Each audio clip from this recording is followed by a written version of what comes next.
The man who gave Celtic back to the people has kept his own counsel for 6 years. But ahead of a rare trip back to paradise, Fergus McCann spoke exclusively to Setanta Sports.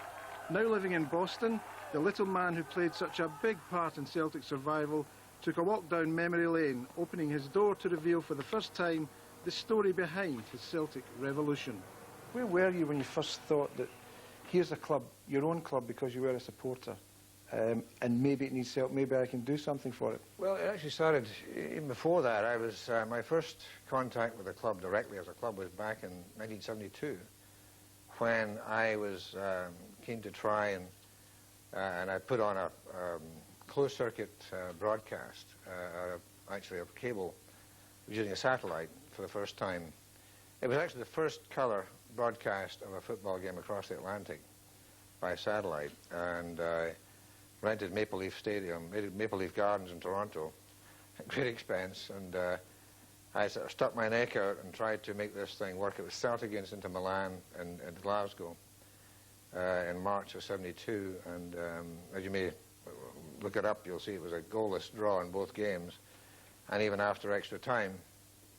And ironically, that was maybe part of the financial problem, because I lost, first of all, the Italians thought they were going to lose, and they didn't show up in great numbers. There were about 7,000 people there at the game, mostly Celtic fans. And on top of that, the satellite went for 152 minutes at $10,000 an hour, which was a lot of money in 1972, which I hadn't really planned on because the game wasn't supposed to last that long. But anyway, what I recall from that is that I lost most of my money at the time, and it was it took me a long time to pay all the bills, and everybody got paid. But that Desmond White was very good to me at that time and gave me a very good break and getting the thing done, and was quite supportive. In fact, there was a lot of things happened. Italian radio tried to sort of pirate the game and put it on in opposition and so on, and he was very helpful in that. Anyway, I went back to the club in 1990 and talked to Jim. I think it was, well, at that time the chairman was Jack McGinn, and we asked him, what can I do to help? I have some capital. I'd sold my golf tour business. I was keen to, I thought the club certainly needed some. They were not very, I think, expert in marketing or dealing with their supporters in terms of customer service. I mean, I just couldn't see. There were certainly a lot of things, and he felt, well, we needed money. But what actually became clear over the next 4 years, after going back and forth, I actually made a proposal to them whereby I would provide finance, and at that time, before the Taylor report, I was keen to have the park rebuilt with on a limited scale. At that time, with 24,000 seats, 12,000 either side, and 24,000 at either end, to 72,000 capacity, but mostly, again, still standing, 48,000 people standing. But it would be a much more economical, logical way to run in terms of the revenue for the club, and also market a whole program of season tickets. But their attitude was very much, we don't want season ticket holders. They're trouble. I mean, they just ask for everything, and so on. And I realized slowly that going back and forth, the first question was always, when are you going back to Montreal, Fergus? And I realized they were really pretty much terrified of any change that might threaten their positions. And really, I'm glad that the proposal I gave them, because it was a very generous proposal in terms of lending money at half the interest rate and working for nothing and with no say at all in control. That didn't happen. As I say, they couldn't take yes for an answer. So at that point, I realized, and this is when it came to the point, I didn't really have an agenda to try and take over Celtic. That was not my plan at the time. So when did that plan enter your head then? Because it seems to me, when I recall, that you seem to be watching from afar. Yes. This sort of lurch towards oblivion that the club was. Yes. That was going on all the time. That was going on over that period. Yeah. So when did the plan to become a major player in Celtic actually take Well, place? I came over there and started looking and talked to other people in Glasgow, other business people in Glasgow in 1992. And again, at that point, I was looking to see, well, is there a way that the club can be refinanced and possibly any kind of arrangement can be made, but it became very clear what was missing, first of all, was capital, as they admitted. And secondly, the ability to do marketing and management. But eventually it became clear that the integrity wasn't there. I mean, there just wasn't the intent, the real intent. The most important thing in their lives was their own preservation. That was not, Celtic was really not the top of the list at all. And in fact, again, I was happy to do one of two things. I had a plan which required partners, and I was going to put up either the majority of the money and be the controlling shareholder, or if someone else was going to do that, I was happy to put up my £1 million, and say, well, here's my share, and not have any say, just there's the support. I would have shares in the club, and someone else would take it forward. And that didn't happen. Basically, I was the main, in fact, some of the people who said they would support my plan and participate in it did not, and I was able to, I had to put in more money to replace that, and eventually, I think my initial project was £7.2 million, and eventually I put in more than £9 million, but I have to say I was very, thinking back, very gratified with the fact people like John Keane came and was very much a supporter, and has stayed that way, and has been very supportive all this time, and still a big shareholder, and people like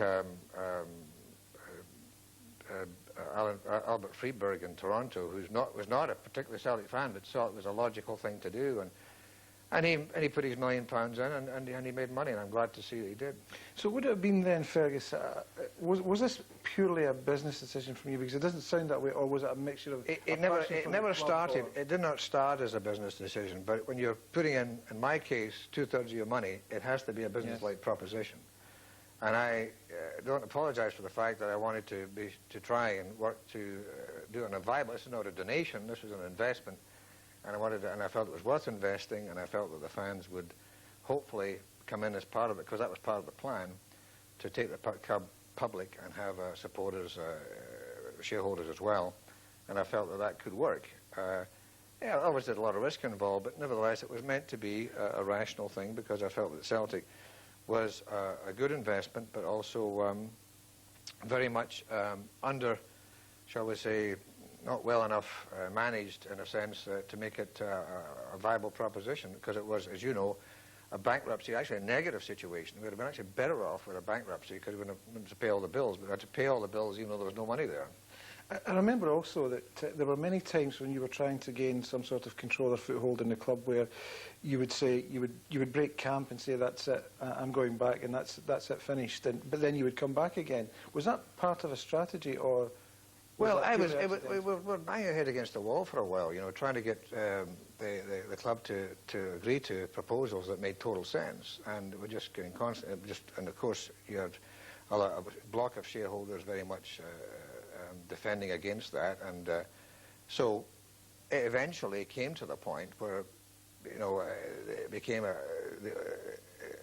a ruinous situation whereby the pain was there, that they basically had no real choice but to cave in and basically avoid the bankruptcy, which I actually had to deal with the bank rather than the club initially, to take the bank out, because that was going to happen on the day. Well, let's just clarify that, because there are some people today who would say, well, this notion that Celtic were 24 hours from closure is a myth, or was a myth. It is a myth. Was that actually the case? Absolutely, of course it was. They had a deadline at noon that day, and that's why I came overnight from I knew I only had 2 days warning, and I came overnight from Phoenix to be there and to be at the bank on the day to provide, and in fact do that at the time when I did not have control. I had to put up money in terms of debt. No guarantee of getting repaid. Well, given that you're a businessman and everything's calculated, how did you not? Was that not a major concern for you? Well, I knew at that point, basically at that stage, and the board knew that having put the money up, there was no way in the world that they could continue, and they just basically then, unfortunately, exacted, payment for their shares, which I thought was a bit. The same people who were going and telling shareholders that the official rate is £2 or £3 a share, and please sell us your shares. They had this obligation to offer their shares to the board amongst their shareholders at that time. And they would, and then of course they said, well, we want £300 for our shares. I mean, the morality of that was, I think, among people like Michael Kelly is something I think to be despised. Can I ask you, Fergus, after you got in and you got the control and you looked around the stadium, maybe it was teeming with people, and did you ever think at any time, my goodness, I've got their dreams and ambitions and hopes for this club in the palm of my hand here? Did that scare you at all? It certainly did. I think that's a good question, because the time I was going to come to this, because I feel, in terms of the connection with the club as a supporter, that the time that comes to my mind, that sticks in my mind as being that kind of feeling, was when we put out the share issue at a difficult time, just lost a League Cup final to Raith Rovers, and winter of '94, and put out the share issue, put it together, hoped it was going to work. A lot of people said it's never going to work. Newspapers and so, this is going to, people are not going to put their money up to that level. They don't have that kind of money, nor will people take that kind of chance. And being at Celtic Park on the Friday night before the deadline for the share issue, in the pouring rain, and seeing all those people outside lined up, coming up the stairs, and I said, I'm feeling myself, this thing is going to happen. And I felt a very, very heavy responsibility. I just cannot let these people down. I mean, and it comes through, I think, in my own thinking going forward. You know, and any time I was faced with a deal that was a bad deal, I would be able to say no, because I've got a responsibility. It's not just my money. You know, people borrowed money to put into Celtic. You know, 10,000. They put up £10 million. That has never happened before or since. No other football supporters have ever done this. And that was a very, and basically that's also a question that comes up about, you know, leaving with a profit. The last thing I wanted to do was leave with a loss, but they would have made a loss as well. Yes. I mean, can I ask you, the fans would probably consider that the stadium would be your finest legacy, even though you actually empowered fans in that sense, because they weren't allowed to buy into clubs at that time. But they would consider the stadium your finest legacy. Would you agree with that, or is there something else that you're Well, I don't see it so much as a personal thing. I really do this.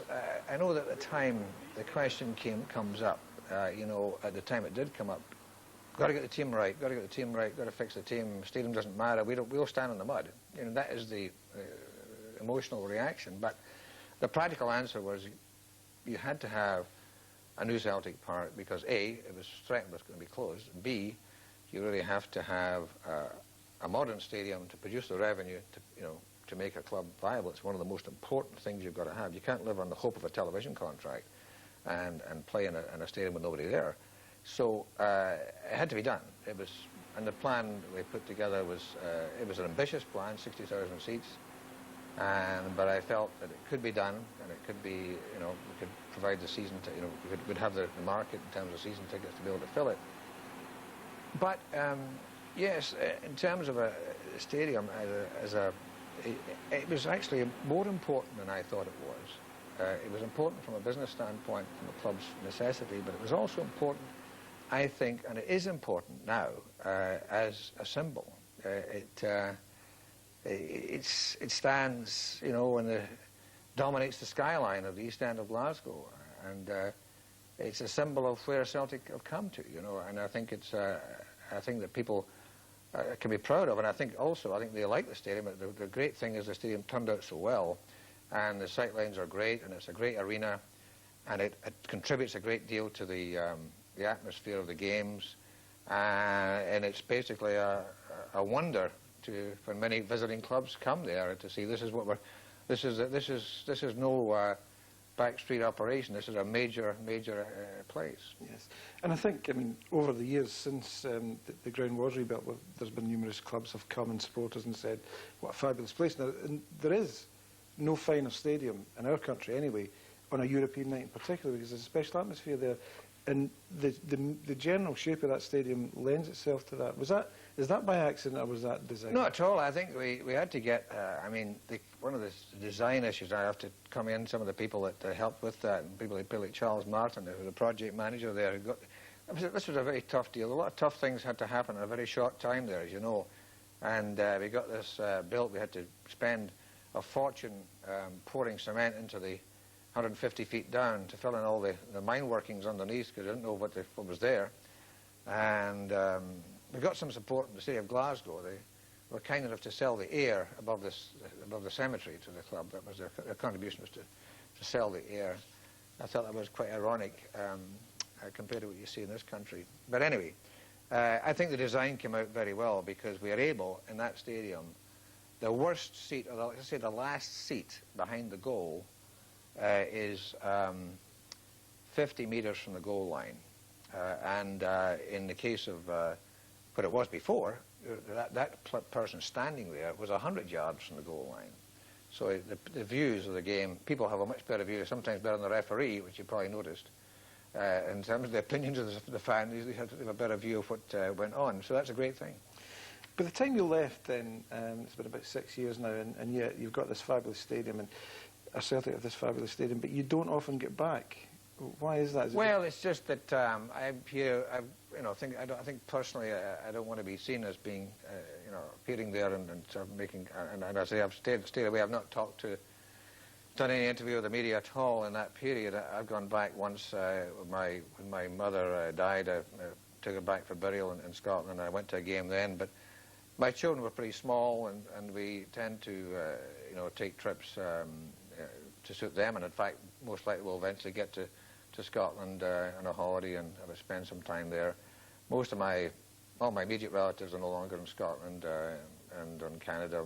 My wife's mother comes to visit. We're very busy here. I mean, it's just like before. I would get back occasionally, but I don't really have specific connections in Scotland on a long-term basis. You did manage to see the team 2 summers ago in America when you played it. Yes, I went to see a game down at Hartford, which is a couple of hours drive. Went down to a game one evening in the summer, just a summer tour. That would be Liverpool. Liverpool, right. Disappointing result, but there was a good crowd of fans there and so forth. It cost me $110 to get in, by the way. I hope that tour was a good deal for somebody. I hope it was useful for the club.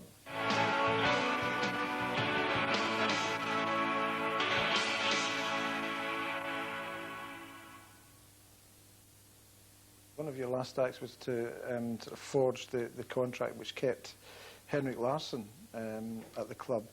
Now that was taking your wage level onto a different level again, but was that necessary? Do you feel it was necessary for the club, or do you feel that you had to leave the fans something? No, it wasn't. It was strictly I think he was paid the right. It was a very rich deal, definitely, but I think he was worth it. I mean, he had to be played at that level, and I didn't have any problem with that. It wasn't a question of changing everybody else's salary at the time.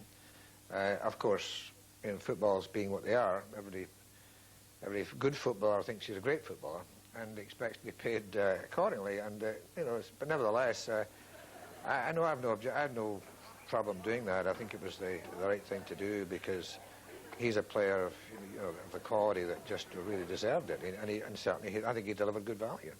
No, we were hearing at Celtic's AGM recently that they'd lost something like £38 million over the last 5 years. But so clearly, wages are high, and would anything work? I mean, from what you've seen in American sport or what you know of American sport, like a salary capping system, would that be a viable option in football? Do you think? Would football players and agents go for it? Well, I don't know. I've never seen anybody volunteer to take less money as a footballer. He hasn't happened very often. But I think there's 2 ways of looking at it. You could say, what do you learn from here? Maybe there are some things that, general things that might be applied. It's a different environment, Jim. It's not the same. You've got North America in the major leagues. You've got something like 10 million fans for every club in each sport, whereas in Scotland you get 5 million population and a whole host of clubs. You have things like luxury tax on payrolls in baseball, and you have a salary cap in basketball, and you have things like that. But you also have the fact the owners control the game, and they control the minor league farm systems that serve their own clubs. Would that work then? Well, I suspect that it's going to have to keep moving in that direction in the UK, I suppose, unless professional teams the professional team investment is so great now, you can't really expect it to be beholden to shall we say, amateur association people who are not really at risk. And I think that's part of the environment. You come back to the environment. Is the environment tough? And I presume, and I don't pretend to know what the solution would be in terms of Celtic's environment. It's obviously in a very limited scale environment, even though it is a huge brand. I think, and I don't know what I guess I'm sure the club are working on ways, if they possibly can, to try and change that structure, if they so that Celtic can do something, can play on a bigger stage, if you will, and I think probably be better for all concerned. You know, as you look towards probably fewer big clubs, you know, or fewer clubs that can be big. I think that's got to happen somehow. Well, given the obstacles, the restrictions there because of the environment and because of the way football is structured in Scotland, the way it's administered, do you feel it's impossible for Celtic or even the Rangers, either half of the old firm, to win a Champions League trophy, for instance? Well, it's not impossible. I mean, you can see, the nice thing about football is that there's always the possibility of winning. I mean, the small team can win, and Greece can win the European Championship and so on. But it happens rarely. I mean, it's not going to be very often. But I think that Celtic have shown that despite their limited environment, they've done quite I mean, given their circumstances, they've done very well. It's a very worrying thing. You've got £38 million of losses, and that represents either shortage of income, and they've done pretty well, like a £70 million turnover. I commend the club for getting to that level. But it also means that we spent £38 million more on salaries over that period than the income could cover, and it's there, it's a fact. So whereas you have the clubs in the English Premier League with the luxury of quite substantial income over in a much more stronger league, and I really don't think it's a huge. It's like fighting one hand tied behind your back, and I think it's going to maybe get tougher before it gets better. Because the pressures are there and players are very mobile. You know, the loyalty factor is no longer what it used to be. Was that a problem for you when you were there? Did that bother you at all, or did you quite understand that football's they're transient, they come and go? I tell you what I didn't like. I didn't like was people, players swearing loyalty and they're gone the next minute. You know what I mean? I mean, I've seen that happen, you know, I think that's pretty cynical. I saw that a few times. People, you know, the jersey, and then they're gone. So, but anyway, leaving that aside, I would say, really looking at I presume they've got to look at all the options they can find.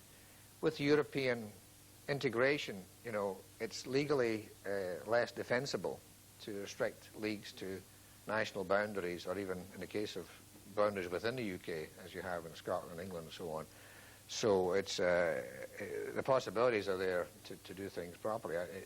The law is not governed by, even though I think Annie Walker once used this term to me, saying we're governed by football law. And I say, well, sorry, I think I was governed by the law. There just is only one law. So you have European law, which I think is more, supersedes your football law, shall we say. I think so. But and maybe that'll change things. I don't know. But the problem is we still have too many people who fall back on that. And you know, we always say as supporters, why do the clubs not change it? Because the clubs can influence.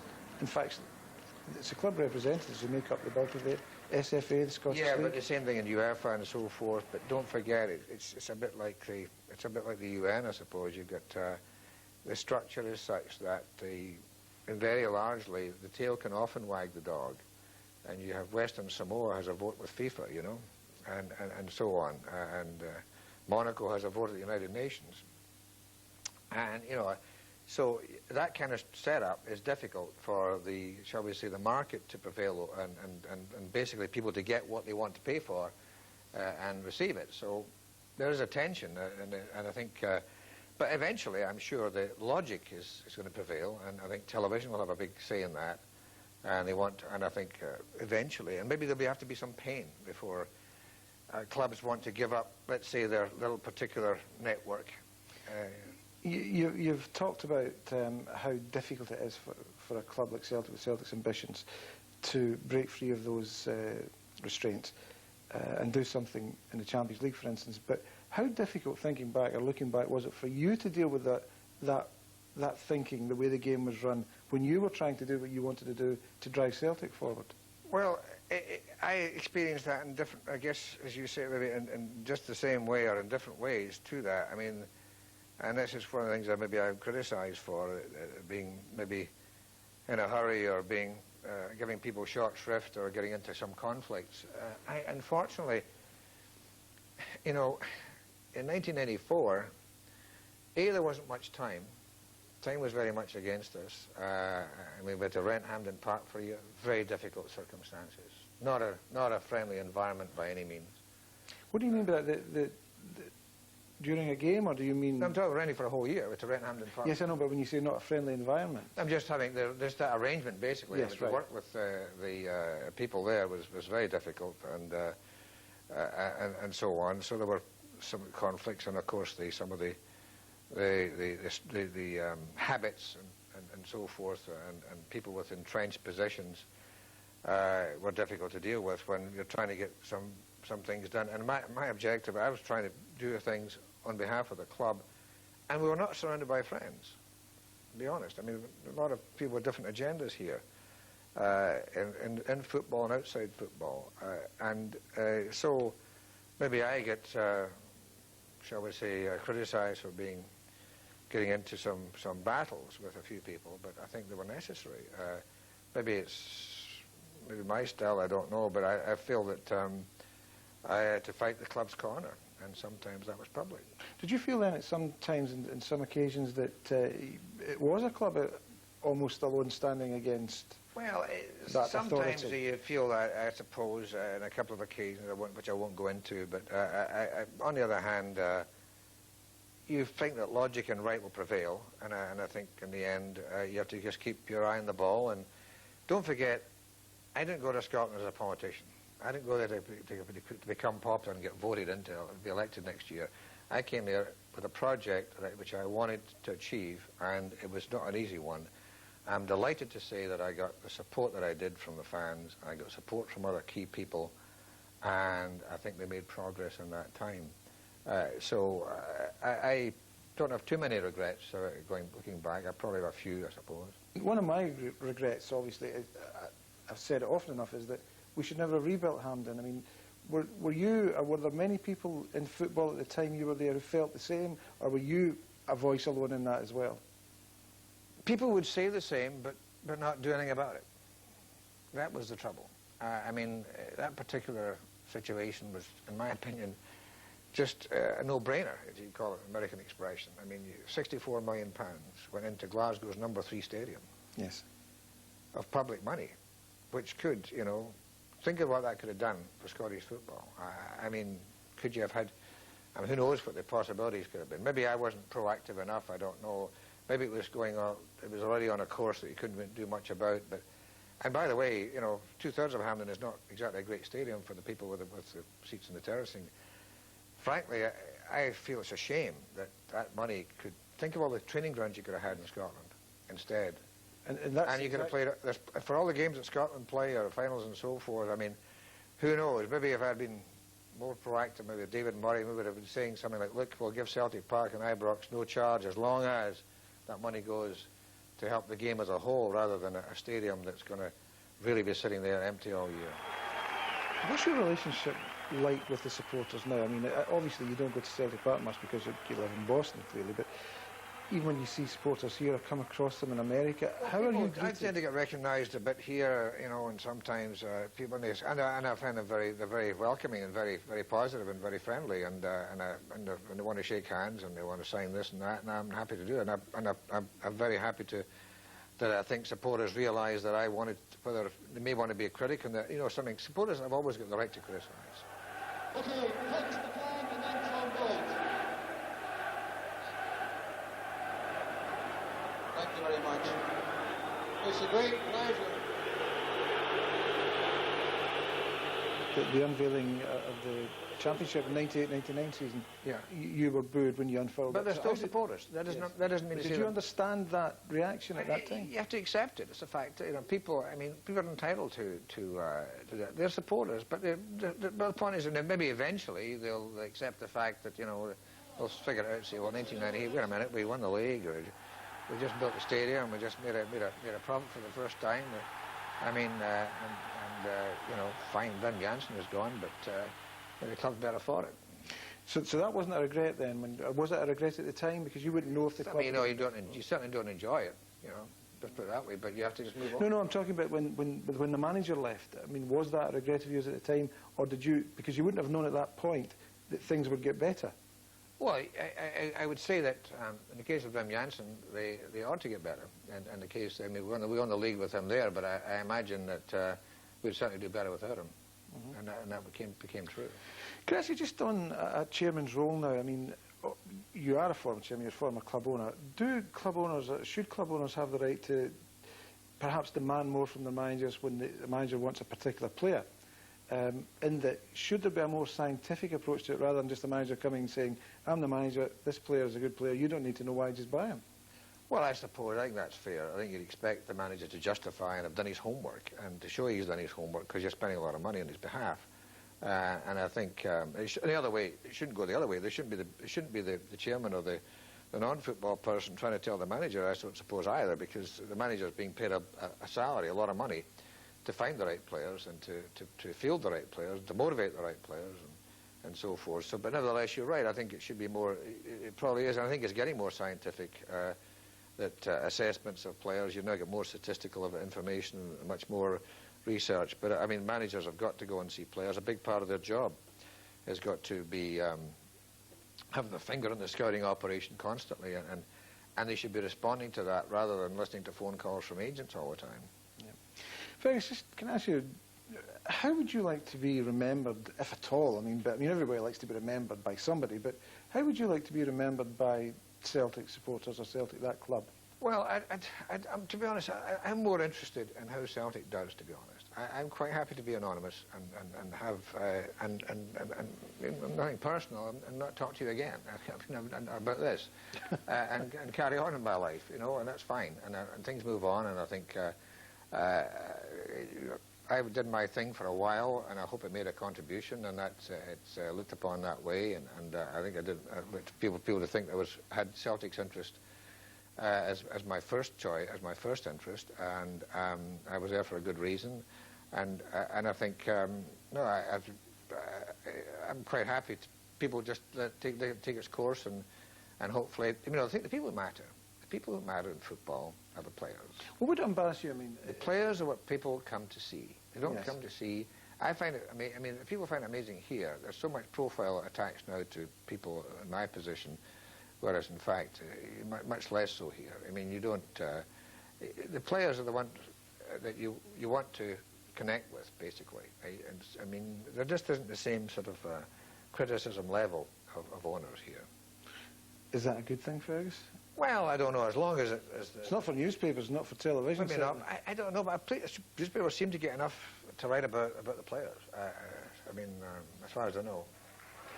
You do some charitable work as well, but you seem a bit modest in that, because my understanding. Well, I'm not doing very much. So the answer, I'm modest for a good reason. But you've been that way inclined, though, haven't you? Well, no, I'm more so now. I think really, we get on to the issue of the Celtic Charity Fund, like I mentioned before, and you talked about the stadium, and you talked about the reason I'm talking to you now is because I'm very keen to point out that this is an important event that's coming up in a few days, which is the unveiling of the statue to Brother Walfrid, and I want to make the point to you about that.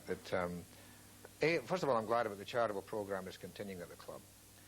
But secondly, I think looking at that event that's coming up, first of all, I commend the Supporters Association for doing that, and Jim Divers for progressing that whole and leading that whole initiative, because I think it's a symbolic thing. Yes, you know, the roots of the club, immigrant population from Ireland back in the 1800s, and I think supporters, even although they may not have, you know, similar backgrounds, you know, going back to the East End of Glasgow, whether they're Pakistani or whether they're in Germany or wherever their supporters can be found, I think they should all be proud of the fact that that's where the club came from, and they are part of that. I mean, I personally, I feel a personal affiliation with that because I look back, when I was at Celtic Park, when I got a letter from a supporter in Edinburgh, and he sent me a whole